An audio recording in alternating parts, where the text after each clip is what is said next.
Bueno, buen día chicos, ¿cómo les va? No sé si me escuchan bien. Les pido por favor que me escriban en el cuadro de diálogo, si es que me están escuchando correctamente. Perfecto, muy bien. Les pido a todos que apaguen el audio y apaguen la cámara de cada uno. Somos casi 100 personas que estamos conectados, por ende tenemos que tratar de que no se haga la charla demasiado lenta ni haya problemas de conectividad. Yo también me voy a desconectar de la cámara para no tener problemas y voy a compartir con ustedes el material que subimos. Tienen que tener a mano el material objeto de impuesto a las ganancias de todo el material que hemos subido. Y la charla de hoy va a versar sobre la presentación de la materia y vamos a hacer una introducción de lo que es el objeto de impuesto a las ganancias. ¿Está? En primer lugar, ¿en qué consiste la materia? No sé si todos la están cursando por primera vez, si hay alguna persona que está recursando, pero gran parte de la materia nos la va a llevar el conocimiento del impuesto a las ganancias. El impuesto a las ganancias puede decir que es la columna vertebral de nuestro sistema tributario en cuanto a la complejidad de la norma, y vamos a tratar de realizar un estudio profundo de lo que es la ley, tratando de detenernos en los casos más puntuales. Y a su vez vamos a complementar el curso con el estudio del impuesto a los bienes personales, el impuesto también a la ganancia mínima presunta, un impuesto que ustedes van a ver ya quedan pocos resabios de este impuesto por el hecho de que gran parte de las empresas ya no lo pagan más. Vamos a ver también un impuesto que ha sido derogado pero tiene vigencia, que es el impuesto a la transferencia de inmuebles, pero como les dije al principio, gran parte del desarrollo de la cursada lo va a ocupar el estudio del impuesto a las ganancias. Así que paso a compartirles el material y pasamos a desarrollar lo que es la materia. Voy a tratar de desarrollar un tema entero y después, si ustedes tienen algún interrogante, me lo van planteando. Tenemos una recomendación de la facultad de no hacer las clases de MIT demasiado extensas, así que vamos a ser coherentes con eso. Vamos a tratar de establecer los conocimientos vía esta modalidad o transmitirlos en forma breve, de transmitir los conocimientos puntuales, para que después ustedes puedan profundizar con el material que le estamos subiendo. Así que bueno, les voy a compartir la pantalla.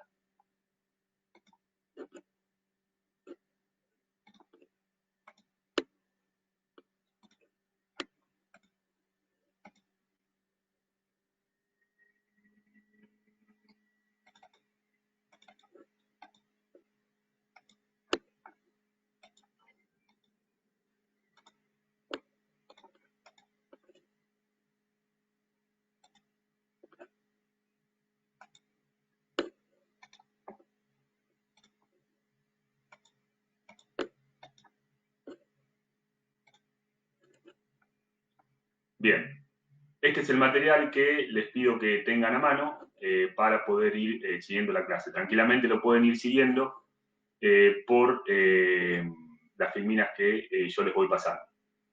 Como les dije al principio, vamos a comenzar el desarrollo de la cursada comprendiendo lo que es el objeto de impuesto a las ganancias. El objeto de impuesto a las ganancias es una parte de lo que se estudia como hecho imponible de cada uno de los impuestos que uno está abordando. Y lo primero que tenemos que hacer para comprender de qué hablamos cuando hablamos de impuesto a las ganancias es ubicar el impuesto a las ganancias desde el punto de vista de las finanzas públicas. ¿Por qué les digo esto? Porque debemos conocer si el impuesto es un impuesto directo o indirecto, si es un impuesto real o es un impuesto personal, si es un impuesto progresivo o es un impuesto proporcional, si el sujeto que está cobrando este impuesto tiene las facultades constitucionales para poder cobrarlo. Todo esto se aborda desde el punto de vista del derecho tributario, del punto de vista de las finanzas públicas, por ende me parece importante encuadrar en un primer momento el impuesto a las ganancias para posteriormente proceder a desarrollar concretamente lo que es la técnica de liquidación y antes que eso obviamente el objeto del impuesto, que es lo que está grabado.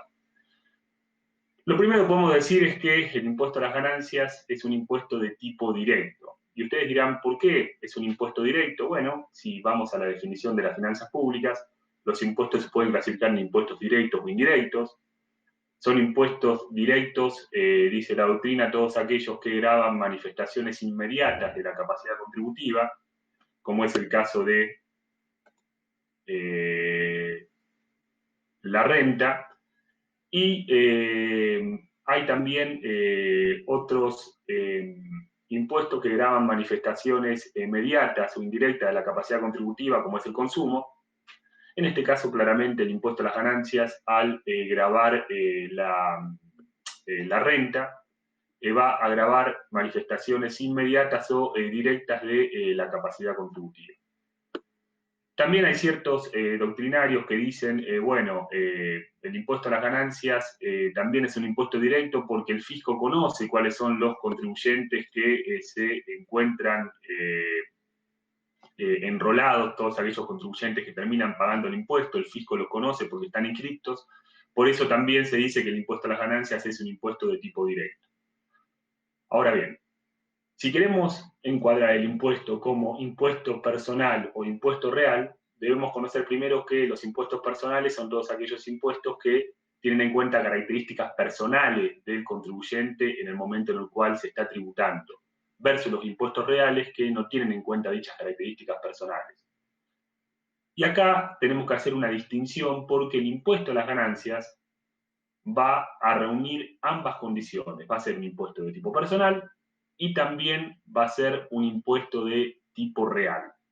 ¿Por qué les digo esto? Porque va a ser personal para ciertos sujetos, que son las personas humanas y las sucesiones indivisas. Y va a ser un impuesto real para el resto de los sujetos, que son los sujetos de existencia ideal. Entonces ya podemos hacer un distingo. Hay cierto universo de contribuyentes, que son las personas humanas, y un concepto que comenzamos a incorporar que se encuentra en la ley, que son las sucesiones indivisas.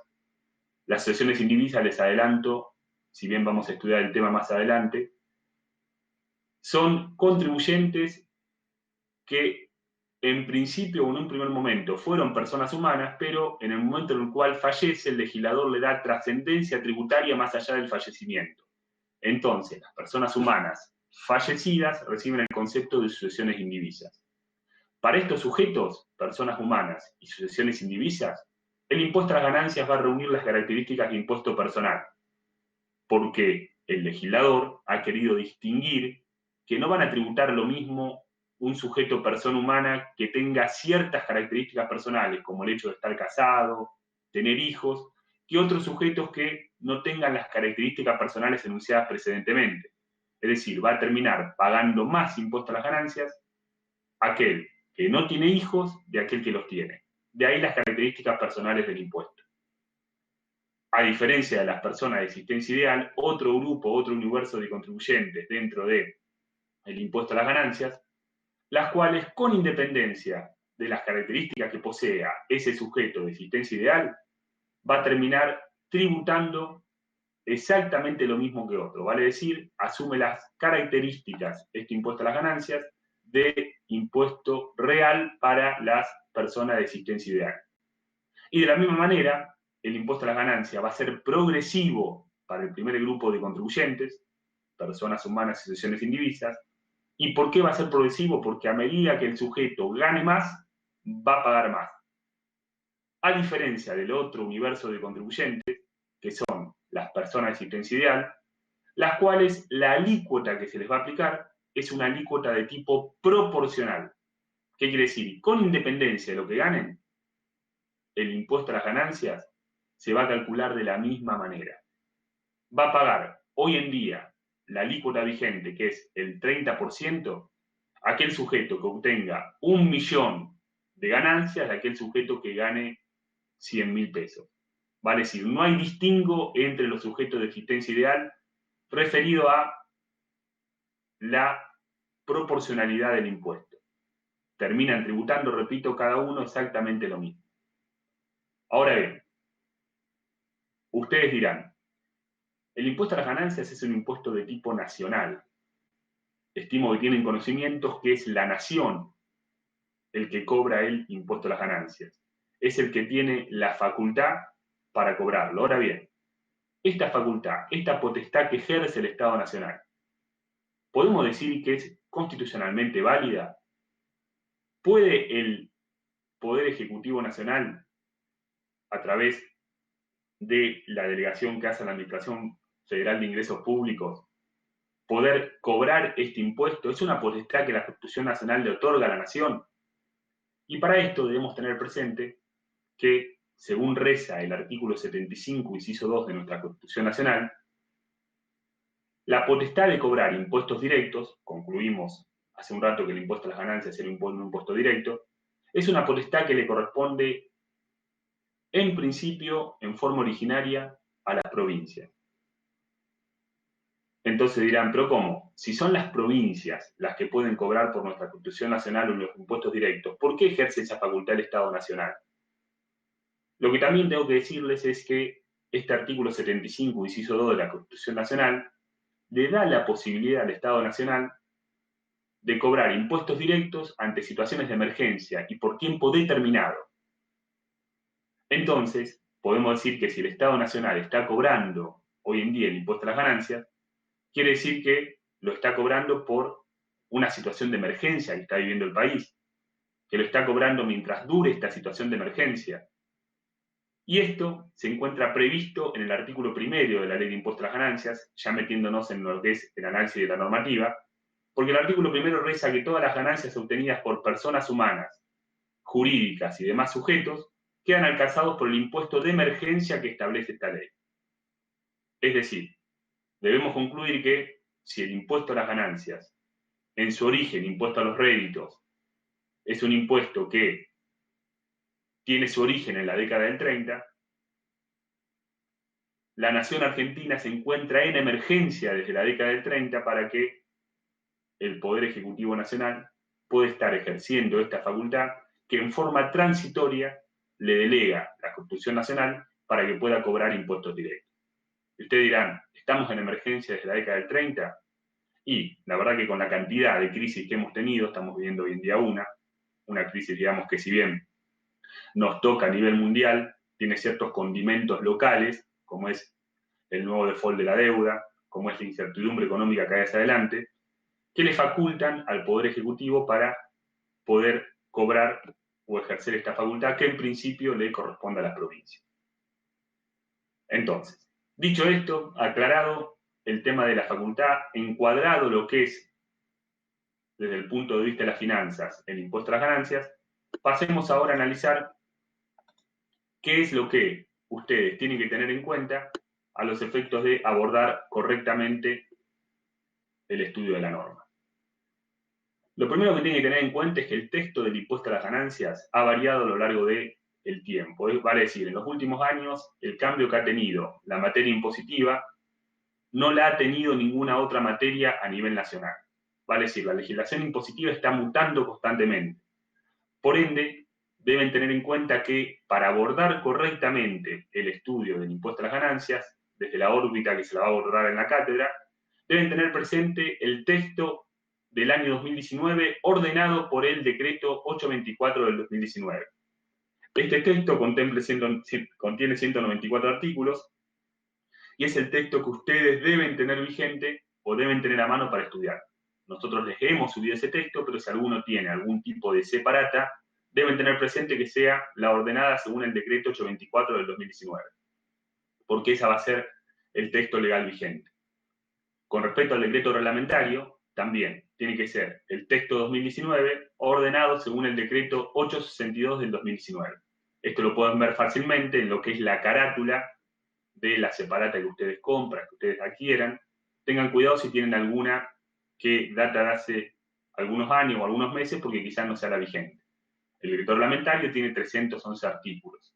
Nosotros vamos a abordar el estudio de los 194 artículos de la ley, más los 311 artículos del decreto reglamentario. Y ya adentrándonos en lo que es el artículo primero de la ley de impuesto a las ganancias, ustedes de la lectura del artículo primero van a poder ver que el legislador, adentrándose ya en lo que es los sujetos y el objeto del impuesto a las ganancias, menciona que van a ser sujetos del impuesto a las ganancias dos tipos de personas: las personas humanas y sucesiones indivisas y las personas jurídicas y de existencia ideal. Nosotros, con lo que vimos al inicio, cuando vimos el encuadre del impuesto a las ganancias de la óptica y las finanzas públicas, ya vemos que asiste cierta razonabilidad al legislador en realizar dicha separación. ¿Por qué? Porque vamos a ver que vimos, mejor dicho, que las características del impuesto para uno u otro sujeto son totalmente diferentes. Para uno era real, para otro era proporcional, para uno era personal, para otro era proporcional y progresivo, para otro era real y proporcional. Por ende, ya el legislador se encarga de aclararlo en el primer artículo de la norma. Va a haber dos tipos de sujetos: personas humanas y personas jurídicas y de existencia ideal. Y estos dos tipos de sujetos van a tributar, van a determinar su ganancia de forma diferente según cuál sea el concepto de residencia que se les aplique. Nosotros vamos a estudiar en la próxima clase el concepto de residencia, pero les adelanto que el concepto de residencia tiene que ver con el lugar en el cual tributariamente se considera ubicado el sujeto que estamos analizando. El concepto de residencia tiene cierta similitud con el concepto de domicilio, pero vamos a ver que no es tan así. No implica que una persona esté domiciliada en la Argentina que tenga residencia en la Argentina. Esto está perfectamente aclarado en los artículos 116 y siguientes de la ley. Porque nosotros debemos conocer primero dónde reside el sujeto para saber sobre qué tributa ese sujeto. No va a ser lo mismo un sujeto, sea humano o de existencia ideal, que reside en el país, que un sujeto humano o de existencia ideal que reside en el exterior. ¿Y por qué es así? Porque sobre lo que va a pagar este sujeto va a ser diferente. Si un sujeto reside en el país, reside en la República Argentina, Nicolás Biurrum, contador público residente en la República Argentina, en este caso el fisco me va a decir: usted, conforme a la ley de impuesto a las ganancias, tiene que tributar sobre lo que gana en la Argentina, las ganancias del país, y sobre lo que gana en el exterior. Y si bien el artículo 116 me dice qué se considera residente en el país o qué se considera residente en el exterior, lo que se considera ganancia del país me lo va a definir otro artículo, que es el artículo 5 de la ley de impuesto a las ganancias, por el principio de territorialidad. Lo que es ganancia del exterior me lo va a definir el título 8 de la ley, a través de otro principio que es el principio de renta mundial. Mientras que si yo resido en el exterior, lo que es ganancia del país lo voy a determinar a través del título 5 de la ley, lo que se conoce como el beneficiario del exterior. Entonces, volvamos a mi ejemplo. Nicolás Biurrum, contador público, tiene un inmueble ubicado en la República Argentina por el cual cobra un alquiler. Les adelanto que yo soy residente en la Argentina, por ende yo deberé ubicarme como un residente del país. Y si tengo un inmueble ubicado en la Argentina, estoy obteniendo una ganancia en el país.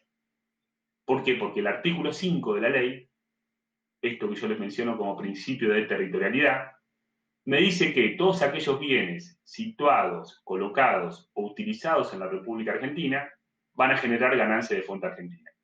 Entonces, es una ganancia que yo estoy obteniendo en el país. Por ende, el alquiler de dicho inmueble me va a generar una ganancia del país. Pero a su vez, si yo tengo un inmueble en el Uruguay, ese inmueble, por lo que me dice el artículo 5, por lo que me dice el título 8 de la ley, va a ser una ganancia del exterior. ¿Por qué? Porque el inmueble se encuentra ubicado, situado o colocado en el exterior. Entonces, sobre esa renta que yo obtengo en el Uruguay, también voy a terminar pagando impuestos a las ganancias en el país. ¿Y por qué es esto? Porque me lo dice la propia norma. En el propio artículo 1 me dice que los residentes del país tributan por lo que ganan en el país y tributan por lo que ganan en el exterior. Ahora bien, ¿un sujeto no residente puede pagar impuestos a las ganancias en el país? Si yo, en vez de ser residente en el país, en la Argentina, resido en Chile, el fisco nacional, ¿me cobra impuesto a las ganancias en la Argentina? Y depende, si usted tiene ganancias del país, si usted desarrolla una actividad en el país, si usted tiene un bien que le da ganancia situado en la República Argentina, también deberá pagar. ¿De qué manera? De la manera que me dice el título 5 de la ley, que ya vamos a ver que es una manera diferente de tributar a la que tributa un sujeto que resida efectivamente en la República Argentina. Pero ustedes, de lo que yo les he comentado, podrían tranquilamente sacar la siguiente conclusión. ¿Pero cómo, Nicolás? Vos me estás diciendo que si vos sos residente en la Argentina y obtenés una ganancia en el Uruguay, porque tenés un inmueble ubicado en el Uruguay. En este caso, la AFIP, el organismo recaudador de la República Argentina, te va a cobrar impuestos por el inmueble que tenés en el Uruguay. Pero en el Uruguay, ustedes podrán decir tranquilamente, el fisco uruguayo no me va a pretender cobrar impuestos sobre ese inmueble, porque para el fisco uruguayo yo voy a ser un sujeto del exterior, que reside en la Argentina, pero que obtiene ganancias en el Uruguay. Lo más seguro es que el uruguayo tenga que pagar impuestos a las ganancias. Entonces, con toda lógica, ustedes podrán decir, ¿pero cómo? Si sobre ese inmueble que te da alquiler, te cobra el fisco argentino y te cobra el fisco uruguayo, ¿no existe acá un problema de doble imposición? ¿No existe acá una situación en la cual por la misma renta o por el mismo alquiler estás pagando dos veces? Y esto, evidentemente, chicos, ya les adelanto que sí es un problema de doble imposición. Y los problemas de doble imposición se pueden solucionar tranquilamente por un convenio entre los dos países, un convenio entre la Argentina, un convenio entre el Uruguay, pero la propia ley de impuesto a las ganancias se encarga de solucionar este tema.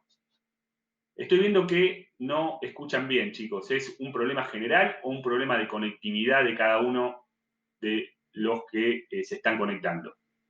Por favor, confirmen bien si la mayoría me está escuchando bien. Se escucha bien.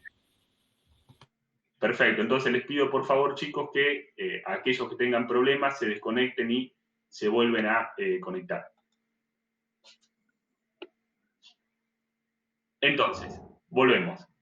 Si hay un problema de doble imposición, ¿existe alguna forma de solucionarlo? Sí, una de las maneras es a través de convenios de doble imposición entre los países, pero la propia ley de impuesto a las ganancias se encarga de solucionar este tema.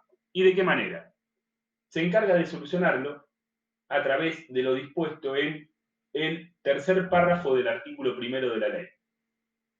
El tercer párrafo del artículo primero de la ley me soluciona esta situación en la cual un sujeto del exterior, un sujeto del país, perdón, obtiene rentas en el exterior, como es el inmueble en el Uruguay, y sobre esa renta del inmueble en el Uruguay pretende cobrarle el fisco argentino y pretende cobrarlo el fisco uruguayo. ¿Y de qué manera lo soluciona? Lo soluciona a través del mecanismo de pagos a cuenta. ¿Qué quiero decir con esto? Que si ustedes en la Argentina liquidan impuestos a las ganancias, supóngase que me tomo otra vez yo como ejemplo, Nicolás Biurrun desarrolla una actividad de contador en la Argentina y obtiene ganancias por esa actividad de contador y por el inmueble que tiene en la Argentina, obtiene un total de ganancias de 100.000 pesos. Pero habíamos dicho también que Nicolás Biurrun, además de desarrollar su actividad de contador en la República Argentina, de obtener un inmueble en la República Argentina, a su vez tiene un inmueble en el Uruguay. Y por este inmueble en el Uruguay obtiene una ganancia anual de 50.000 pesos. Como ustedes estamos hablando de mi persona que es residente en el país, recuerden, digamos, lo que vimos en el cuadro anterior, los residentes del país obtienen ganancias o tributan impuestos a las ganancias por las ganancias en Argentina y las ganancias en el exterior. Ustedes van a presentar una declaración jurada de impuestos a las ganancias de 150.000 pesos, sumando las dos fuentes, la fuente argentina más la fuente extranjera. Entonces, ustedes van a presentar al fisco argentino una declaración jurada de impuestos a las ganancias con una ganancia de 150.000 que, supongan, arroja un impuesto de 30.000 pesos. Pero también concluimos que el fisco extranjero, el fisco uruguayo, va a pretender cobrarles sobre la renta que se genere en el exterior, que son los 50.000 pesos. Entonces, ¿cómo soluciona el tercer párrafo del artículo 1 de la Ley de Impuestos a las Ganancias esta situación? Permitiendo tomar como pago a cuenta ¿de qué? De los 30.000 pesos, los impuestos análogos que me cobre el fisco uruguayo en el exterior. Vale decir, el impuesto a las ganancias que el fisco uruguayo del exterior me cobre sobre los 50.000 pesos. Pero atención, este pago a cuenta, para no agotar fuente argentina, el legislador le pone un límite. ¿Y qué me dice el legislador? Bueno, usted, contribuyente Nicolás Biurrum de impuesto a las ganancias, podrá tomar como pago a cuenta de estos 30.000 pesos los impuestos que pague en el Uruguay, pero hasta cierto límite. ¿Y cuál es este límite? El tercer párrafo del artículo primero me lo dice. Tome el pago a cuenta hasta el incremento de la obligación fiscal que se genere por incorporar la renta del exterior. Entonces, claramente, yo puedo ver en el gráfico que por incorporar la renta del exterior, la obligación fiscal se me incrementa en ¿cuánto? Se me incrementa en 10.000 pesos, que son la diferencia entre los 30 y los 20.000 pesos. Entonces, vamos a ver tres situaciones. Si lo que yo pago en el exterior, supónganse, situación primera, es 5.000 pesos, yo 5.000 pesos me lo podré tomar a cuenta de los 30.000. ¿Por qué? Porque no me superan el incremento de la obligación fiscal, que es el límite, que como ustedes verán es 10.000 pesos. Si lo que yo pago en el Uruguay, situación 2, es 10.000 pesos, yo me podré tomar como pago cuenta hasta el incremento de la obligación fiscal, que son, nuevamente, 10.000 pesos, y al no superarla, me podré tomar el 100% como pago cuenta. Ahora bien, si lo que yo pago en el Uruguay son 15.000 pesos, ¿me podré tomar 15.000 pesos a cuenta de 30? No, deberá analizar primero. ¿Los 15.000 pesos superan el incremento de la obligación fiscal que se genera por incorporar la renta del exterior? Evidentemente sí lo superan. 15 es mayor que 10. Por ende me tomo hasta 10. Entonces, esa es una manera que tiene el legislador de tomar el impuesto exterior como pago a cuenta y solucionar el límite que se genera, o el problema, mejor dicho, de doble imposición, que se genera por incorporar la renta del exterior. Me preguntan, ¿es el límite para poder tomármelo? Y claro, hasta el límite lo puedo tomar. Lo que sí, para que usted se lo pueda tomar, ese límite, lo que usted paga en el exterior, tiene que al menos ser el límite. Porque si usted paga en el exterior menos que el límite, se puede tomar solamente lo que usted ha pagado en el exterior. A ver.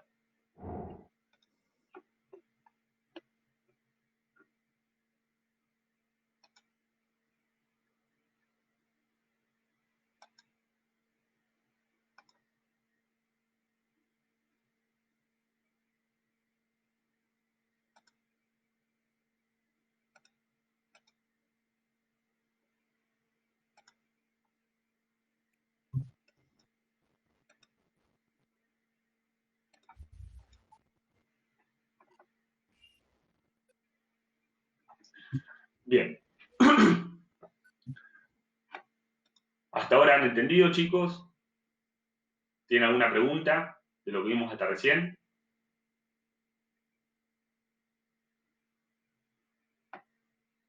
Bien. Si está entendido, seguimos avanzando con lo que es el desarrollo del objeto de impuesto a las ganancias. Adentrándonos ya en lo que es el concepto de ganancias. Nosotros vimos al inicio que estábamos, cuando hablamos de sujetos de impuesto a las ganancias, realizando una separación entre dos tipos de sujetos, que eran personas humanas y sucesiones indivisas, y personas jurídicas o de existencia ideal. La separación que realiza el legislador no es arbitraria, como vimos. sino que realiza una separación porque lo que se entiende como ganancia para uno u otro sujeto no es lo mismo. ¿Qué le quiero decir con esto? Que si estoy hablando de una persona humana, de una asociación indivisa, el concepto de ganancia que vamos a tomar va a ser el concepto definido en la que se conoce como teoría de la fuente. Mientras que si estamos hablando de un sujeto de existencia ideal, una sociedad, el concepto de ganancia que vamos a tomar va a ser el concepto conocido o enmarcado dentro de la teoría del balance. Entonces, cuando hablamos del concepto de ganancia establecido para las personas humanas y sucesiones indivisas como teoría de la fuente, debemos ubicarnos normativamente en el artículo 2 de la ley, pero en ciertos apartados de ese artículo 2, que son el apartado 1 y el apartado 3, 4 y 5. Les adelanto que el artículo 2 posee 5 apartados, 4 de los cuales se refieren a la denominada teoría de la fuente. Mientras que si estamos hablando de las personas jurídicas, la teoría del balance va a estar esgrimida en el artículo 2.2 de la ley. Y aquí ustedes van a ver que realizamos un distingo dentro de las personas jurídicas o existencia ideal, que es un distingo que ustedes tienen que tener en cuenta al analizar o al liquidar el impuesto a las ganancias. No va a ser lo mismo si estoy liquidando un sujeto del artículo 73, una persona jurídica o de existencia ideal mencionada en el artículo 73, que si estoy abordando la liquidación de un sujeto del impuesto a las ganancias contemplados en el artículo 53. A los efectos de lo que es ganancia se van a regir ambos por teoría del balance, pero la forma de liquidar el impuesto va a ser diferente según esté avanzando con un sujeto de uno u otro artículo. Es algo que deben tener presente de inicio. Deben distinguir que la teoría del balance es válida para ambos tipos de sujetos, pero que no es lo mismo abordar la liquidación con un sujeto que se encuentra en el artículo 73, por ejemplo, una sociedad anónima, de un sujeto que se encuentra en el artículo 53, por ejemplo, una sociedad colectiva o una empresa unipersonal, sujetos a los cuales nos vamos a referir cuando veamos teoría del balance. Entonces, empecemos a abordar ahora lo que es el concepto de ganancia para las personas humanas y sucesiones indivisas. O dicho de otra manera, abordemos el concepto de ganancia para lo que se conoce como teoría de la fuente. Yo les dije que la teoría de la fuente se encontraba esgrimida o esbozada en el artículo 2 de la ley, pero concretamente en ciertos apartados, que eran el apartado 1, el 3, 4 y 5. Nosotros vamos a empezar a abordar la teoría de la fuente con el conocimiento del apartado 1 del artículo 2. Y este apartado 1 me dice que cuando estoy abordando el impuesto a las ganancias para una persona humana, para que exista acto alcanzado, es necesario que se cumplan 3 requisitos en forma concomitante. Si alguno de estos 3 requisitos no se cumple, en principio podríamos decir que esa renta no está sujeta al impuesto. ¿Y cuáles son estos requisitos? El requisito de periodicidad, de permanencia de la fuente productora y de habilitación. Entonces, para que exista acto alcanzado para una persona humana, el ingreso debe ser periódico, no se debe agotar la fuente productora y el ingreso debe estar habilitado. Y cuando yo les digo que el ingreso debe ser periódico, ustedes podrán interrogarse y decir, bueno, pero ¿qué se entiende? ¿O cuándo estamos en presencia de un ingreso periódico? Y si vamos al diccionario, podemos ver que un ingreso es periódico cuando se repite a lo largo del tiempo. Entonces, un ingreso es periódico cuando estoy hablando, por ejemplo, de el sueldo en relación de dependencia que cobra un sujeto, el alquiler de un inmueble. ¿Por qué? Porque todos los meses se cobra el sueldo, todos los meses se cobra el alquiler del inmueble, por ende, el sueldo y el alquiler del inmueble reúnen el requisito de periodicidad. Y ustedes dirán, bueno, nosotros el día de mañana nos vamos a recibir, vamos a ser contadores, vamos a cobrar un honorario, pero si nos dedicamos a la labor de auditoría, vamos a cobrar un honorario cada vez que auditemos un balance. Y esa auditoría del balance puede ser que yo no tengo una auditoría todos los meses, sino que cada 3, 4 meses audito un balance y cobro honorarios. Entonces, ¿el honorario del profesional reúne el requisito de periodicidad? Y yo les adelanto que sí. ¿Por qué? Porque tal como está contemplado el requisito en la ley, este requisito de periodicidad puede ser de tipo real o potencial. Es real cuando hay una sucesiva frecuencia de ingresos que se repiten a lo largo del tiempo. Volvemos a nuestro ejemplo, el alquiler del inmueble. Pero es potencial en el caso de los profesionales. Porque si bien ustedes el honorario profesional no lo devenguen o no lo cobren todos los meses, existe una posibilidad de que lo cobren.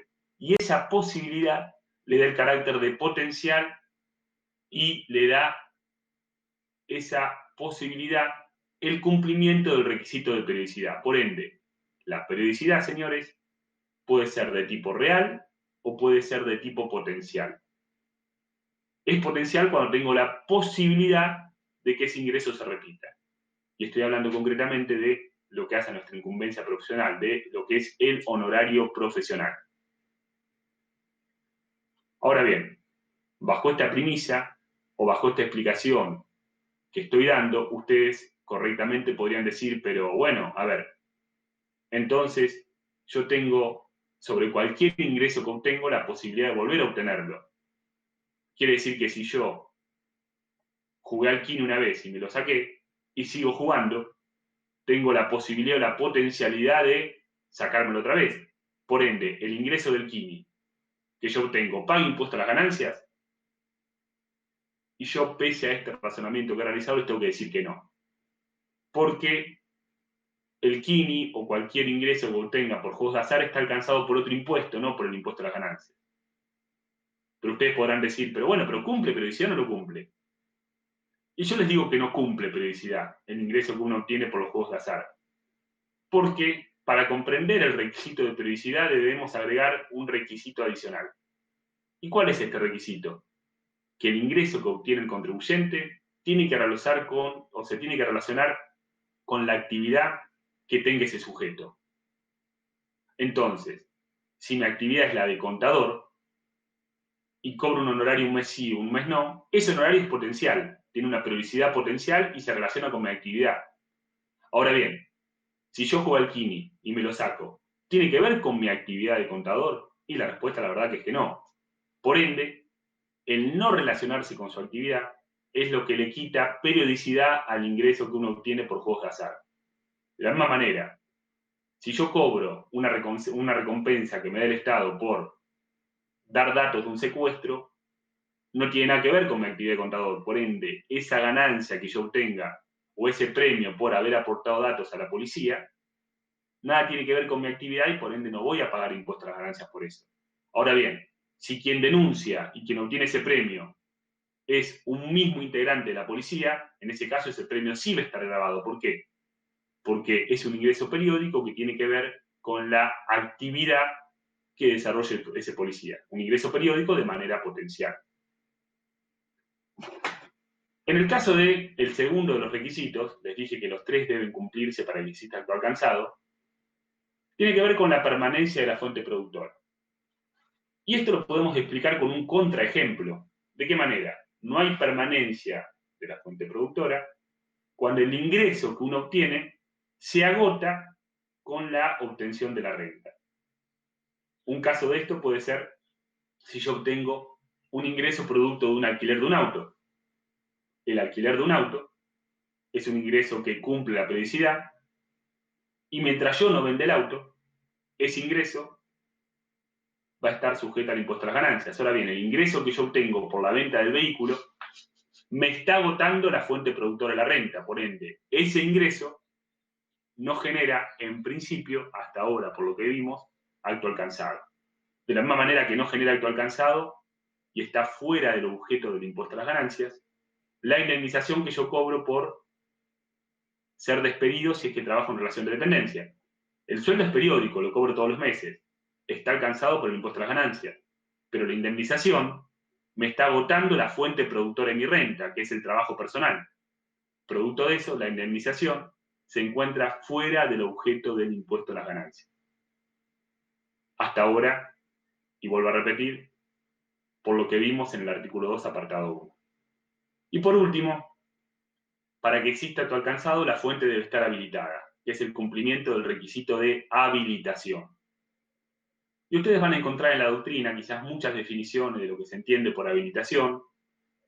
Van a encontrar que una fuente está habilitada cuando se encuentran acondicionados los elementos productivos necesarios para obtener dicha renta.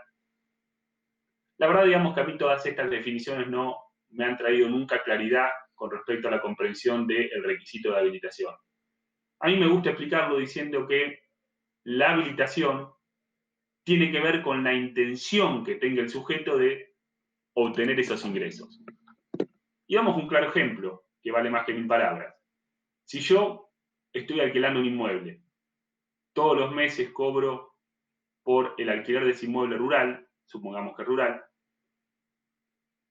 ese ingreso va a ser periódico, no estoy agotando la fuente productora, por ende, ese ingreso va a encontrarse grabado. Ahora bien, supóngase que sobreviene una inundación en ese inmueble rural y no lo puedo alquilar por 5 años, pero luego cuando bajan las aguas, encuentro metales preciosos en ese inmueble rural que yo iba a tener alquilado y no lo pude alquilar. Producto, digamos, de todos esos metales preciosos que encuentro, los vendo y obtengo una renta. En ese caso, ese ingreso por la venta de esos metales preciosos no va a pagar el impuesto a las ganancias. ¿Por qué? Porque mi fuente, que es el inmueble rural, no se encontraba habilitado para obtener ese tipo de renta, para obtener la venta y una utilidad con la venta de metales preciosos, sino se encontraba habilitado para ser alquilado. Por ende, yo no tenía la intención de que con ese inmueble rural obteniese una renta producto de la venta del oro, la plata que puedo haber encontrado, sino que tenía la intención de obtener una renta con respecto al alquiler. Y desde esa óptica debemos comprender el requisito de habilitación, la intención que tenga el sujeto de obtener el ingreso. Si alguno de estos 3 requisitos no se cumple, no va a haber acto alcanzado por el artículo 2, apartado 1 de la ley. Esa persona humana, la asociación indivisa, si no cumplo con alguno de estos 3 requisitos, no va a haber acto alcanzado en lo que respecta a este apartado 1 de la ley que me define parte de la teoría de la fuente. Ahora bien, que no cumpla alguno de estos 3 requisitos implica que no va a haber acto alcanzado en el impuesto a las ganancias por ese hecho imponible que se está generando. Y yo no sería tan terminante en mi afirmación, porque yo les dije que la teoría de la fuente no solamente se encontraba esbozada en el apartado 1 de la ley, sino que también debíamos vislumbrar o analizar el artículo 3, el apartado, 3, 4 y 5 de este artículo 2. Entonces, cuando analizo si la ganancia que está obteniendo ese sujeto paga impuesto a las ganancias o no, si ese sujeto es una persona humana, lo primero que analizo es periodicidad, permanencia y habilitación. Si no cumple con alguno de estos 3 requisitos, deberá analizar el resto de los apartados que me menciona la teoría de la fuente. Y el resto de estos apartados son el apartado 3, 4 y 5, que es lo que ustedes pueden ver en la filmina que les estoy disponiendo, que es lo que se conoce como las excepciones a la teoría de la fuente, vale decir, todos aquellos conceptos que a pesar de no generar el cumplimiento de la periodicidad, permanencia y habilitación, el legislador ha previsto que la persona humana o la asociación indivisa pague impuesto a las ganancias por estos hechos imponibles. Entonces vamos al primero, el punto 3 del artículo 2, el apartado 3. Yo les dije que si un sujeto tenía un rodado que le generaba un cierto alquiler, ese rodado que le generaba un cierto alquiler iba a generar que cuando uno alquilase el rodado pagase impuesto a las ganancias, pero cuando uno vendiese el rodado no pagase porque se estaba extinguiendo la fuente productora. Pero no paga impuesto a las ganancias si yo analizo los considerandos del apartado 1 del artículo 2. Lo cual no quiere decir que ese acto se encuentre alcanzado en otra parte de la definición de teoría de la fuente, y es lo que encontramos en el artículo 2.3, que se encuentra alcanzado los resultados provenientes de la enajenación de bienes muebles amortizables cualquiera sea el sujeto que los obtenga. Entonces, vuelvo a preguntar, si yo tengo un rodado que lo estoy destinando a alquiler, ese rodado, si entro por el artículo 2, apartado 1, y empiezo a analizar si está alcanzado, ¿cumple permanencia de la fuente productora cuando yo lo venda? Y la respuesta es no. ¿Eso es suficiente para decir que la utilidad por la venta del rodado no paga impuesto a las ganancias? No, porque deberá analizar, repito, la TV y la fuente desde los otros 3 apartados. Y en el apartado 3 veo que el legislador me dice que si yo vendo un bien mueble amortizable, eso va a pagar impuesto a las ganancias. ¿El rodado es un bien mueble? Sí, porque según nuestro ordenamiento civil son bienes muebles los que se pueden trasladar de un lugar a otro. El rodado no es un bien inmueble, es un bien mueble. Entonces, cuando yo venda ese rodado, la utilidad por la venta de ese rodado va a también tributar impuesto a las ganancias en cabeza de la persona humana. Pero atención, yo les dije, el rodado que usted está vendiendo es un rodado que se encontraba alquilado, por ende se encontraba sujeto a la obtención de renta. Distinto es el caso que el rodado que yo venda sea un rodado que yo no lo tengo afectado a obtención de renta, sino que yo lo utilizo, por ejemplo, para uso familiar. Utilizo, digamos, para salir con mi señor y con mis hijas a uso particular, para ir al supermercado, para irme de vacaciones, no se encuentra afectado a obtención de renta. Por ende, ese rodado particular, cuando yo lo venda, no va a pagar impuesto a las ganancias. ¿Y ustedes cómo se dan cuenta de si un bien mueble paga o no paga impuesto a las ganancias en el momento en el cual yo lo venda? Se dan cuenta analizando si ese rodado está afectado a actividad o no. Y ese concepto de afectación a actividad me lo da esta palabra de bienes muebles amortizables. Yo voy a poder amortizar un bien en el impuesto a las ganancias siempre y cuando ese bien lo afecte a actividad. Es decir, me podrá tomar la cuota de amortización si yo ese rodado lo tengo sujeto a alquiler. Como me genera renta alcanzada en el impuesto a las ganancias, el legislador me permite tomar la amortización. Si ese rodado lo utilizo para uso o consumo particular, no voy a poder amortizarlo y al no reunir la característica de amortizable, no estoy taxativamente en lo que me dice el artículo 2.3 de la ley, enajenación de bienes muebles amortizables. Por ende, estoy al margen del pago del impuesto a las ganancias. Volvemos con otro ejemplo. Si yo vendo una computadora que tengo en mi estudio profesional, esa computadora la tengo afectada como bien de uso a la obtención de renta. Por ende, cuando yo venda la computadora, la venta de esa computadora va a pagar impuesto a las ganancias. En cambio, si la computadora que yo estoy vendiendo es una computadora que tengo en mi casa, esa computadora que tengo en casa no está afectada a la obtención de renta. Por ende, cuando la venda va a quedar al margen de lo que es el impuesto a las ganancias. Esto es lo que establece el artículo 2.3 de la ley y ese es el concepto de bienes muebles amortizables que se encuentra alcanzado. Vamos con otro ejemplo, vamos al artículo 2.4. Supónganse que usted está vendiendo una acción, una participación social, un título, un bono, todos conceptos que se encuentran mencionados en el artículo 2.4 de la ley. Si yo estoy analizando que el sujeto que los vende es una persona humana y entro por el artículo 2.1, lo primero que veo es que no cumple el principio de permanencia de la fuente productora. Al no cumplir el principio de permanencia de la fuente productora, yo digo, bueno, no hay acto alcanzado por el artículo 2.1. Empiezo a analizar posteriormente si ese acto se encuentra alcanzado en lo que se conoce como las excepciones a la teoría de la fuente. Y ahí sí veo que el legislador me dice que si yo enajeno una acción, un título, un bono, que se encuentra mencionado en el artículo 2.4, sobre eso sí voy a pagar impuesto a las ganancias. Entonces, la venta de este tipo de instrumentos es una excepción a lo que se conoce como la teoría de la fuente.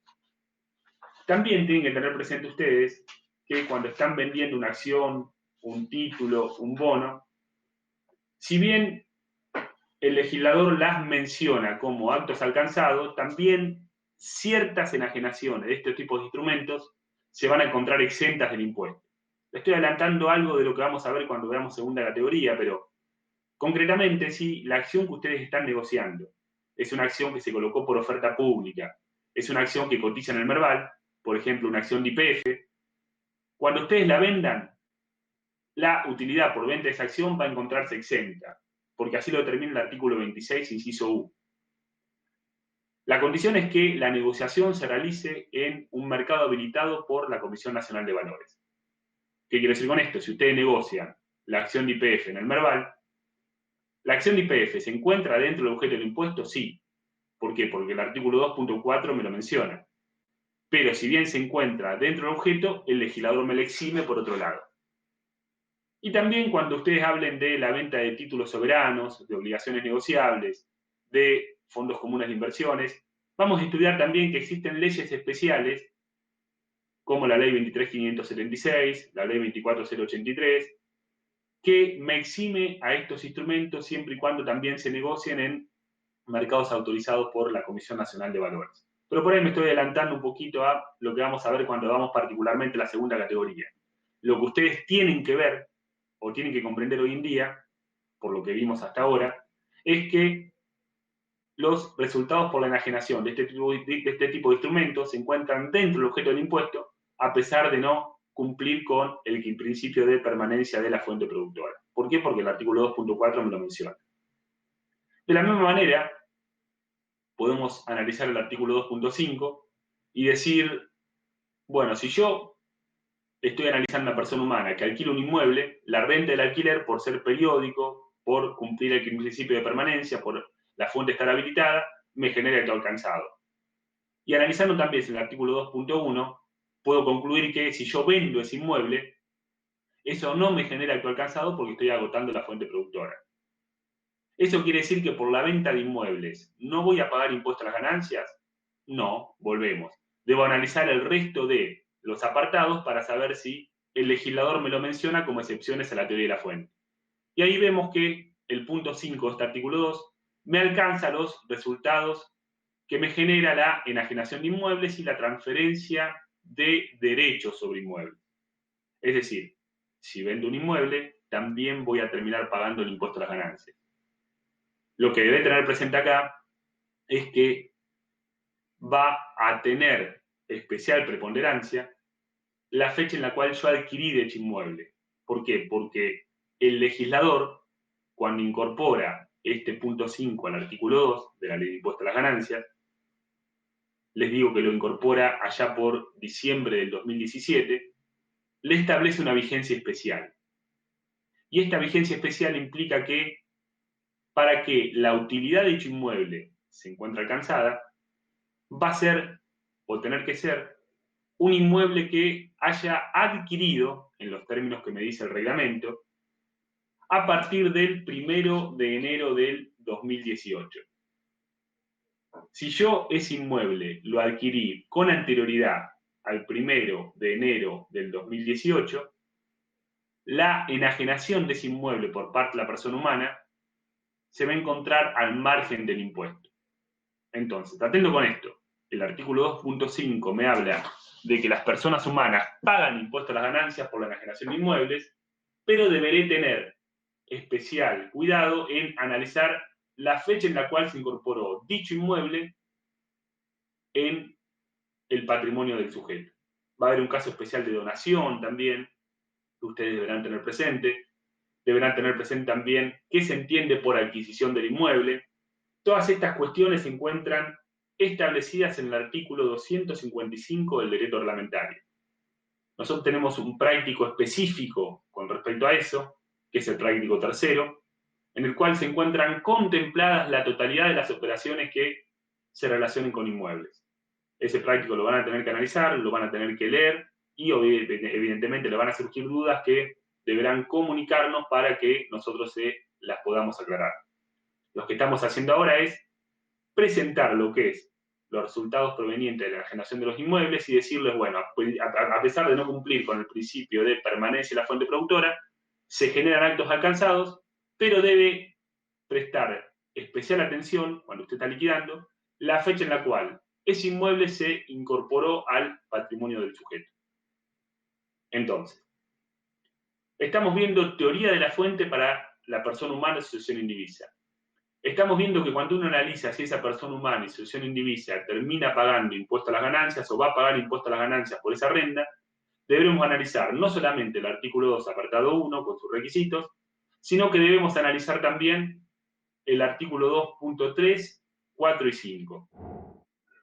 Si del análisis de todos esos apartados, me están preguntando acá que aquellos inmuebles adquiridos luego del 1 del 2018 no están sujetos a pagar impuesto a las ganancias. No, lo que le estoy diciendo, señorita, es que todos aquellos inmuebles adquiridos luego de enero del 2018 son los que van a estar dentro del objeto del impuesto a las ganancias. Son los que van a terminar pagando impuesto a las ganancias. Lo que les quiero decir con esto es que si usted adquirió un inmueble en el año 2015 y lo enajena en el año 2020, la venta de ese inmueble, la utilidad que obtiene por la venta de ese inmueble no va a pagar impuesto a las ganancias. Va a pagar otro impuesto, que es el impuesto a la transferencia de inmuebles. Todo aquello que se haya incorporado al patrimonio con anterioridad al 1 de enero del 2018 y yo lo venda luego del 1 de enero del 2018, va a terminar pagando el impuesto a la transferencia de inmuebles, que es otro impuesto distinto a el impuesto a las ganancias. Entonces, si el concepto de ganancia que yo estoy analizando no se encuentra comprendido en el artículo 2.1, en el artículo 2.3, 4 y 5, en principio yo podría decir, bueno, esa renta no paga impuesto a las ganancias. Pero para terminar de diagramar o analizar o cerrar la teoría de la fuente, es necesario que les agregue un concepto adicional. Y este concepto adicional es la comprensión de el primer párrafo del artículo 2 de la ley, el copete del artículo 2. ¿Por qué? Porque si ustedes ven el copete del artículo 2, que ahí les copien la filmina, el legislador dice que a los efectos de esta ley son ganancias sin perjuicio de lo dispuesto en cada categoría y aunque no se indique en ella. Comienza así el artículo 2. Sin perjuicio de lo dispuesto en cada categoría es ganancia el apartado 1, el apartado 3, el apartado 4 y el apartado 5. ¿Pero qué quiere decir el legislador cuando dice sin perjuicio de lo dispuesto en cada categoría? Lo primero que me está diciendo es que, o me está introduciendo en el tema, que el impuesto a las ganancias se encuentra dividido en categorías. La primera categoría es la categoría de la renta del suelo, que se encuentra en el artículo 44-47. La segunda categoría es la categoría de la renta del capital, que se encuentra en el artículo 48-52. La tercera categoría es la renta empresaria, que se encuentra en los artículos 53 a 81. Y la última categoría es la renta del trabajo personal, que se encuentra en el artículo 82. Quiere decir que si yo adquiero un inmueble, voy a ubicar esa renta en la primera categoría. Si tengo un, por ejemplo, interés que yo cobro por un préstamo personal, lo voy a ubicar en la segunda categoría. Si tengo una sociedad que obtiene rentas, esa sociedad va a tributar por la tercera categoría, la renta empresaria. O si cobro un honorario, trabajo en relación de dependencia, me voy a ubicar en la cuarta categoría, que es la renta del trabajo personal. Entonces, sabemos que el impuesto a las ganancias se encuentra dividido en categorías. Entonces ya cobra un poquito de sentido que el legislador me diga que a los efectos de esta ley es ganancia sin perjuicio de lo dispuesto en cada categoría. Entonces, ¿cómo debemos interpretar esta afirmación? Que no resulta suficiente analizar el artículo 2.1, el 3, el 4 y el 5 y concluir que si dicha renta no se encuentra encuadrada en alguno de estos apartados, va a ser una renta no alcanzada en el impuesto a las ganancias. Porque me resta analizar lo dispuesto en cada categoría, como dice el copete del artículo 2. Quiere decir que yo, si esa ganancia no la puedo ver comprendida en estos 4 apartados que yo les he mencionado, debería ir a ver si se encuentra taxativamente enunciada en alguna categoría. Y si no está enunciada en alguna categoría, ahí sí recién puedo concluir que no hay acto alcanzado en el impuesto a las ganancias. Y yo, para facilitarles el tema, les voy a mencionar cuáles son los 2 únicos hechos imponibles que se encuentran mencionados en alguna de las categorías y que, adicionalmente a lo dispuesto en el apartado 1, 3, 4 y 5, van a generar acto alcanzado en el impuesto a las ganancias. Si yo, por ejemplo, vendo una marca, una patente, por el artículo 2, apartado 1, no hay permanencia en la fuente productora, por ende no hay acto alcanzado. Sigo analizando y digo, bueno, la patente no es un bien mueble amortizable, no es una acción, un título, un bono, no es un inmueble, por ende, por este lado no hay acto alcanzado. Pero veo que el artículo 48, inciso H, segunda categoría de impuesto a las ganancias, lo menciona. Por ende, los ingresos que en forma de uno más pago, dice el legislador, se perciban por la transferencia definitiva de llave, marcas, patentes de inversión y regalías, generan acto alcanzado. Por ende, esa es otra excepción a la teoría de la fuente. Excepción que no se encuentra en el artículo 2. Excepción que se encuentra en el artículo 48. Quiere decir que a pesar de agotarse la fuente productora, cuando yo vendo una marca, una llave, una patente, voy a pagar impuesto a las ganancias. De la misma manera que me establece el artículo 82 de la ley, cuando me habla de ciertas indemnizaciones. A ver, nosotros concluimos que si yo cobraba una indemnización por antigüedad, se extinguía la fuente productora, por ende esa indemnización, al no receptar los principios del artículo 2, apartado 1, no generaba acto alcanzado. Y a su vez la indemnización no se encontraba en el punto 3, 4 y 5, por ende tampoco generaban acto alcanzado en el impuesto a las ganancias.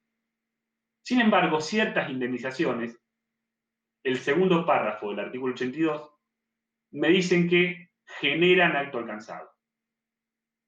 Vale decir, como excepción a la teoría de la fuente, vemos que ciertos sujetos que desempeñan cargos directivos y ejecutivos en empresas públicas o privadas, en cualquier tipo de empresa, van a pagar impuesto a las ganancias por la indemnización que estén cobrando en la medida que superen los montos indemnizatorios mínimos previstos en la normativa legal. ¿Qué quiere decir con esto? Que para ciertos sujetos que reportan directamente a la dirección, un director de una sociedad anónima, un socio gerente de una SRL o un gerente que reporte directamente al directorio sin ser presidente del directorio, para ese tipo de sujetos, siempre y cuando cumplan determinados requisitos que no están en este segundo párrafo del artículo 82, requisitos que están en el artículo 180 del decreto reglamentario, que ahora nos vamos a referir, y a su vez cobren un monto indemnizatorio que supere la indemnización mínima prevista en la ley. ¿En qué ley? En la ley de contrato de trabajo. ¿Qué indemnización? La indemnización por antigüedad. Por el exceso de ese cobro sobre la indemnización por antigüedad, van a estar alcanzados del impuesto a las ganancias. Pero atención, para que esto suceda, la reglamentación vía artículo 180 me establece dos requisitos. Un requisito relativo al tiempo y un requisito relativo a la remuneración que cobraba. El primer requisito, que se refiere al tiempo, me establece que para que exista acto alcanzado, para que ese legislador cobre impuesto a las ganancias por el exceso que cobra con respecto a la indemnización mínima, ese sujeto que está siendo despedido, que está siendo indemnizado, que va a pagar impuesto a las ganancias por el exceso, repito, de lo que cobra con respecto a la indemnización por antigüedad, debe cumplir un requisito temporal. El requisito temporal es que debe haber desempeñado este cargo directivo, este cargo ejecutivo, en los 12 meses anteriores al momento en el cual se genera la extinción de la relación laboral. En forma continua o discontinua, pero ese cargo deberá haberse realizado en los 12 meses anteriores, inmediatamente anteriores, dice la norma, al momento en el cual se genera la desvinculación laboral. Y en segundo lugar, el otro requisito, el requisito relativo a el monto que cobra, a la retribución, me dice el legislador que el monto base por el cual se calcula la indemnización tiene que ser mayor a 15 veces el salario mínimo vital y móvil vigente a la fecha de la desvinculación. A ver, ¿cómo es esto? El salario mínimo vital y móvil que se encuentra vigente hoy es de 16.875 pesos. Entonces, ¿qué me está diciendo el legislador? Si la retribución que debe cobrar ese sujeto al momento de la desvinculación para que se dispare este supuesto de pago de impuesto a las ganancias por parte de este sujeto que está siendo desvinculado? Tiene que ser 15 veces como mínimo el salario mínimo vital y móvil. Quiere decir que estamos hablando de un sujeto que debe cobrar como sueldo normal 15 veces 16.875, por ende su retribución bruta tiene que ser de 253.125 pesos. Entonces, volvemos. Si este sujeto que ocupaba un cargo directivo lo ha ocupado 12 meses anteriores a la fecha de la vinculación, primer requisito, y en segundo lugar su sueldo base al menos es 253.000 pesos, lo que hago ahí es determinar cuánto cobró este sujeto. Supónganse que cobró 3 millones de pesos de indemnización. Si la indemnización mínima prevista en la ley de contrato de trabajo es de 2.500.000 pesos, este sujeto va a terminar tributando impuesto a las ganancias por la diferencia. ¿Por qué diferencia? Por lo que verdaderamente lo indemnizaron, 3 millones de pesos, y lo que efectivamente le hubiera correspondido a él si le calcularan la indemnización conforme a la ley de contrato de trabajo, que en nuestro ejemplo fueron 2.500.000 pesos. Entonces, por esos 500.000 pesos, este sujeto termina tributando impuesto a las ganancias. En todos los casos, no, como les dije, siempre y cuando se cumplan los requisitos, el requisito temporal y el requisito de monto. Los dos requisitos se deben cumplir en forma concomitante para que exista acto alcanzado. A ver, hasta aquí, chicos. ¿Me entendieron? ¿Entendieron lo que expliqué recién referido a qué tipo de indemnizaciones son las que se encuentran alcanzadas? Hice referencia no solamente al artículo 82, segundo párrafo, sino al artículo 180 del decreto reglamentario, 180 y 181. Son conceptos muy nuevos. Tienen que obviamente releerlos, entendernos si lo analizan y después no les queda muy claro. Acá María Victoria me pregunta, el apartado 5 de la venta de inmuebles no necesita que se cumpla el requisito del apartado 3 de que esté afectado a actividad o no. No, señorita, no necesita, digamos, de la afectación a actividad. La venta de inmuebles con independencia que está afectado o no a actividad va a terminar tributando impuesto a las ganancias. Lo que usted tiene que tener en cuenta ahí es el requisito temporal de la fecha de adquisición. Todos estos requisitos de cuánto se consideran adquirido o no el inmueble lo van a encontrar en el artículo 255 del decreto reglamentario. Por lo tanto, les pido que tomen nota, por favor.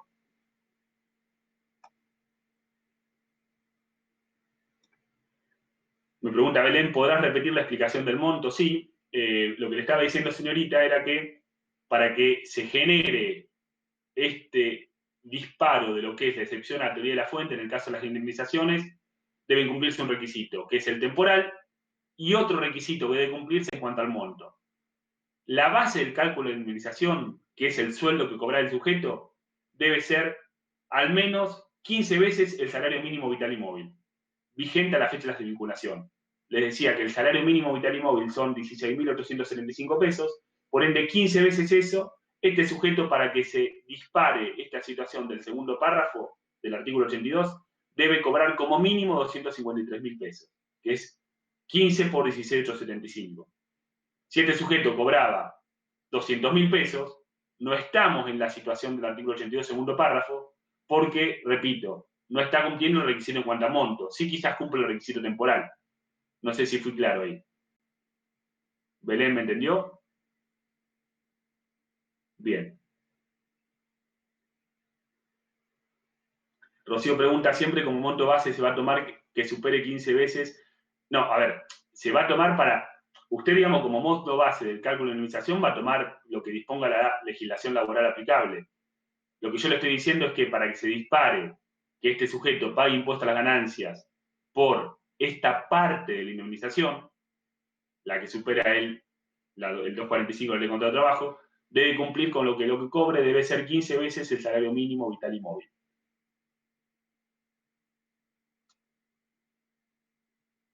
¿Se entendió ahí? Perfecto. Aixa me pregunta el apartado 4. El apartado 4 es básicamente lo que le estoy diciendo, es que es una excepción a la teoría de la fuente, porque está hablando de enajenación de acciones, títulos y bonos, y si usted enajena una acción, un título o bono, está agotando la fuente productora. Por ende, con las particularidades que vamos a ver, lo que yo quiero que les quede claro es que cuando usted vende una acción, un título, un bono, va a haber acto alcanzado, más allá de que después haya exenciones, como dispone el artículo 26 de la ley, o que después haya leyes especiales que eximan. Hoy en día quiero que les quede claro de que es una excepción a la teoría de la fuente. Bien. Si no tienen más preguntas referidas a esto, paso a explicar.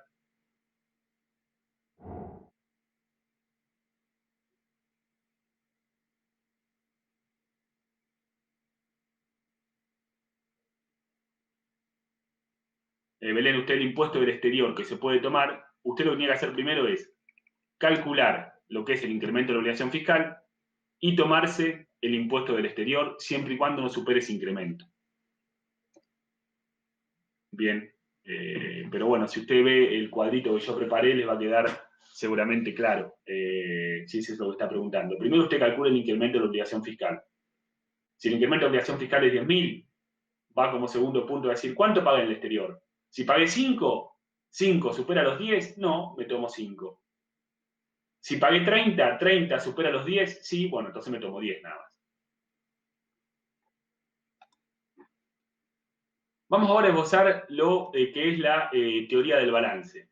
Que si ustedes recuerdan, la teoría del balance se aplica para ciertos sujetos que no son las personas humanas y asociaciones indivisas, sino que son las personas jurídicas o de existencia ideal. Y la teoría del balance es mucho más fácil de comprender que lo que es la teoría de la fuente. ¿Por qué?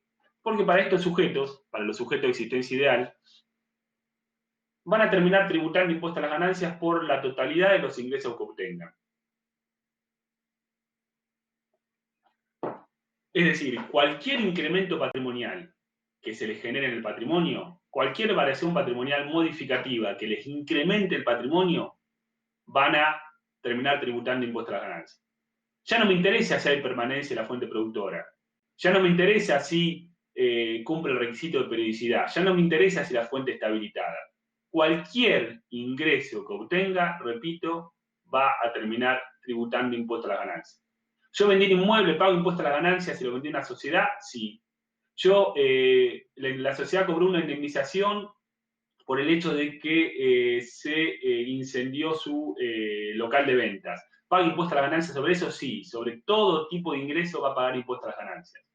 Lo que yo les dije que tienen que tener presente cuando hablamos de la teoría del balance es que existen dos tipos de sujetos. Los sujetos mencionados en el artículo 53 y los sujetos mencionados en el artículo 73 de la ley. ¿En qué se diferencian ambos tipos de sujetos? No se diferencian en la forma de tributar. Los dos terminan tributando bajo la teoría del balance, en la cual cualquier incremento patrimonial es ganancia.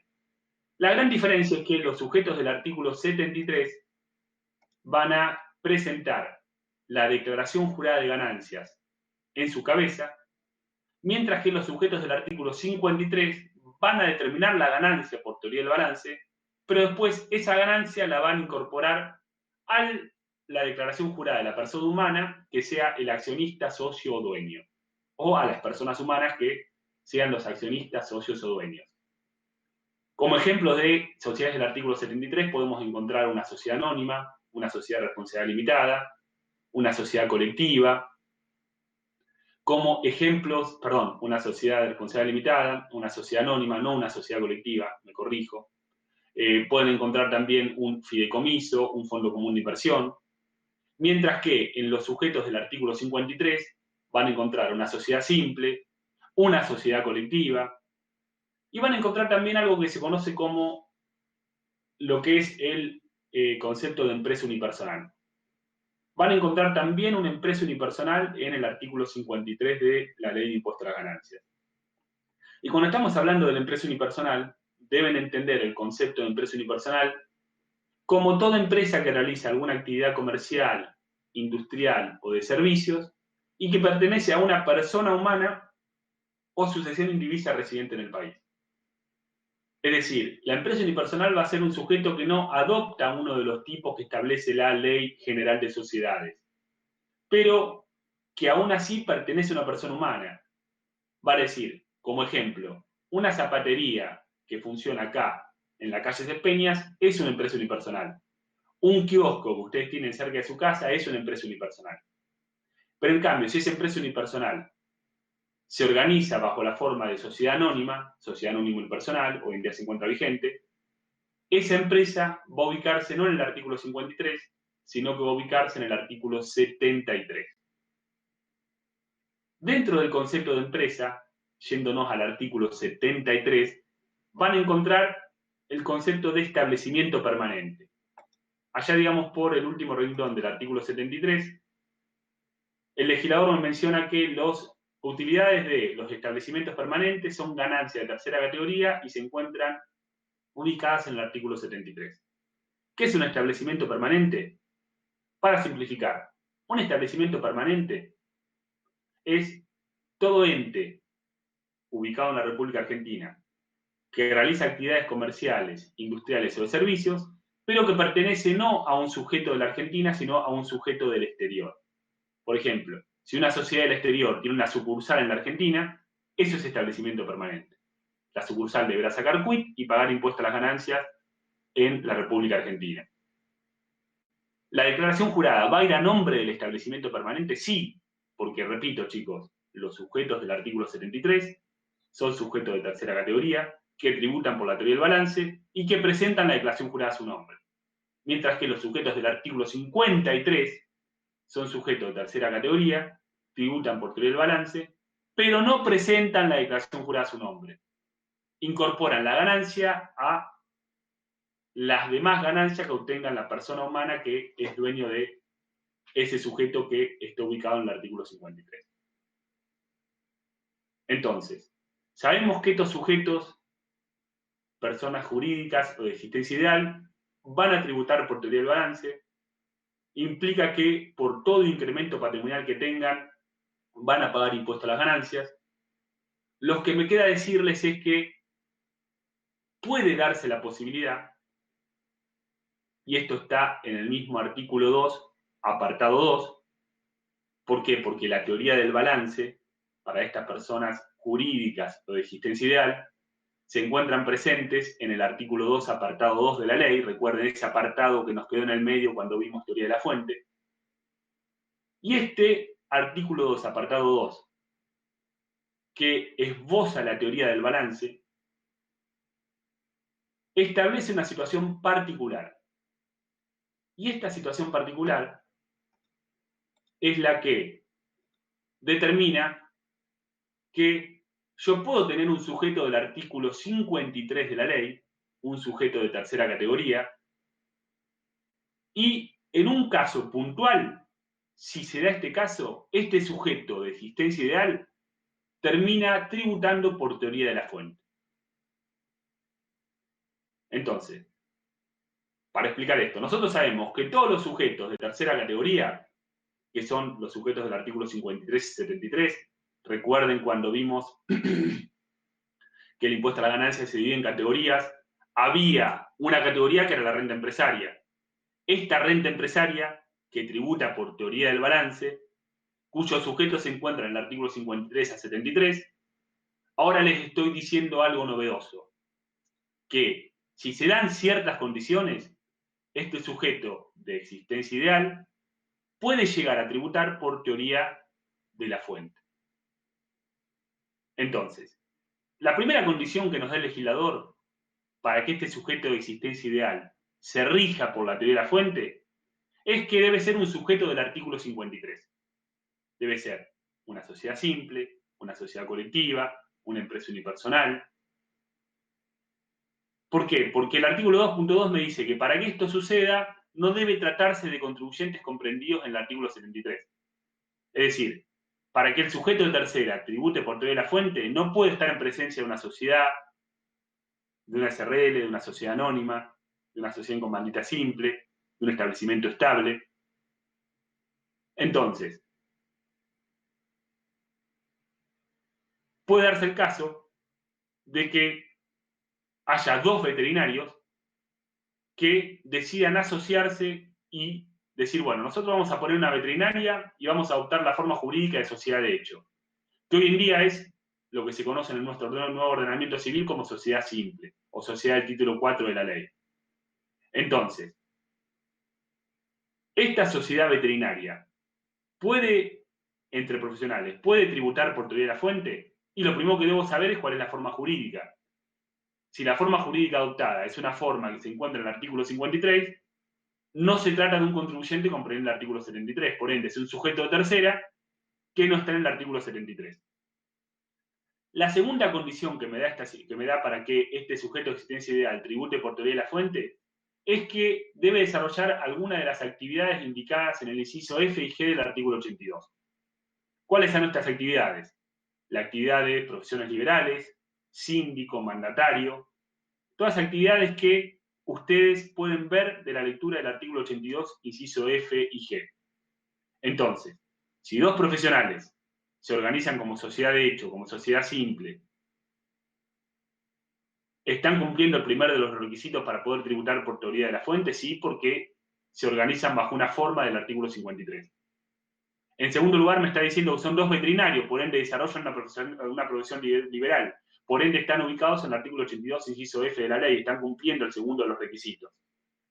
Y el tercer requisito que me da el legislador para que estos sujetos puedan tributar por teoría de la fuente es que no complementen su actividad con una actividad comercial.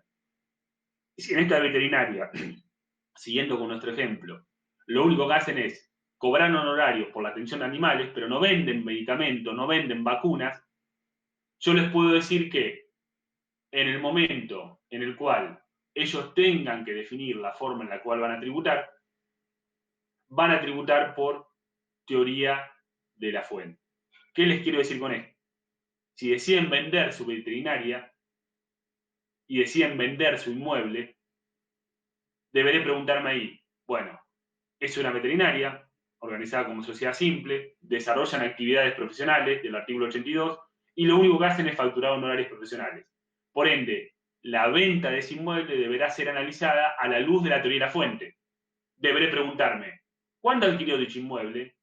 Deberé preguntarme, ¿ese inmueble que adquirió lo realizó con anterioridad o con posterioridad al 1 de enero del 2018?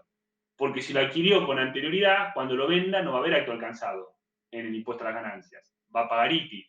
Pero si lo adquirió después de enero del 2018, va a haber acto alcanzado por impuesto a las ganancias.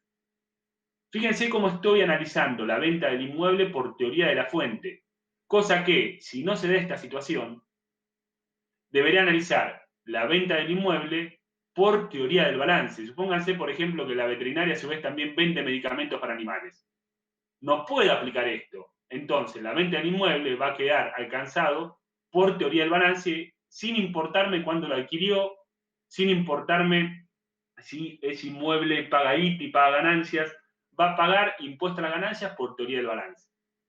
Lo que les quiero decir con esto es que este es un caso puntual, específico, en el cual, si se dan estos requisitos, deberá analizar la actividad de este sujeto de tercera categoría dentro del marco de la teoría de la fuente.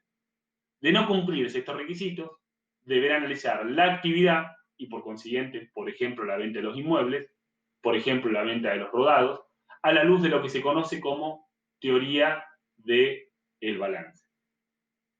No sé si entendieron, chicos, o he sido muy complejo y no he sido claro con este último tema. Por favor, me gustaría saberlo.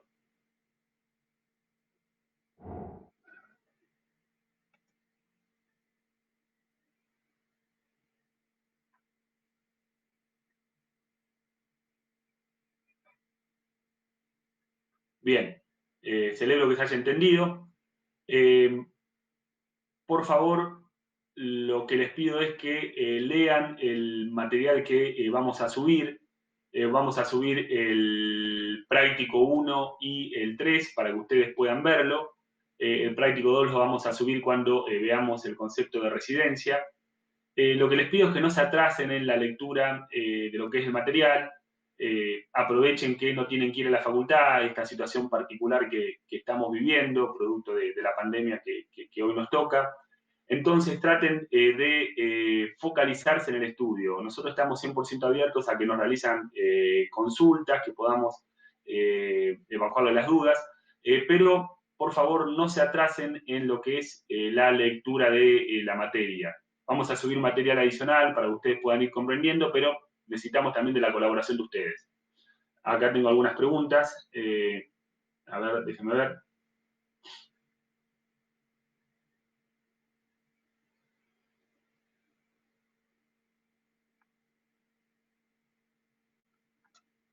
Déjenme ver que había algunas preguntas acá. Facundo pregunta, una persona humana que obtiene rentas de tercera categoría por teoría del balance del artículo 54, ¿esto se incorpora a su propia declaración jurada? Claro, si usted está liquidando, supóngase, obtiene, yo soy contador público y tengo un negocio de venta de zapatos en el centro. Entonces, en mi declaración jurada voy a liquidar mi actividad de contador público por teoría de la fuente. El negocio del centro de venta de zapatos lo voy a terminar de liquidar por teoría del balance. Y cuando determino cuál es la ganancia, lo incorporo a mi declaración jurada. En cambio, si la zapatería está organizada bajo la forma de SRL, va a haber una declaración jurada mía por mi actividad profesional de contador y va a haber otra actividad de la SRL y va a haber dos declaraciones juradas, una de la SRL y una mía.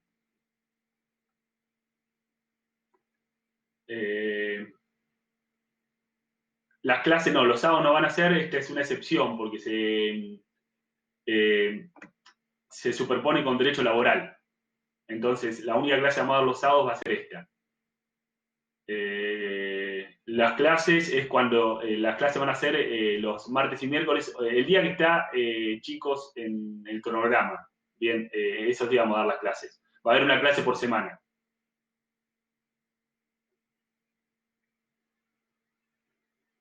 No sé, va a haber una clase que va a ser teórico-práctica, los prácticos los vamos a subir.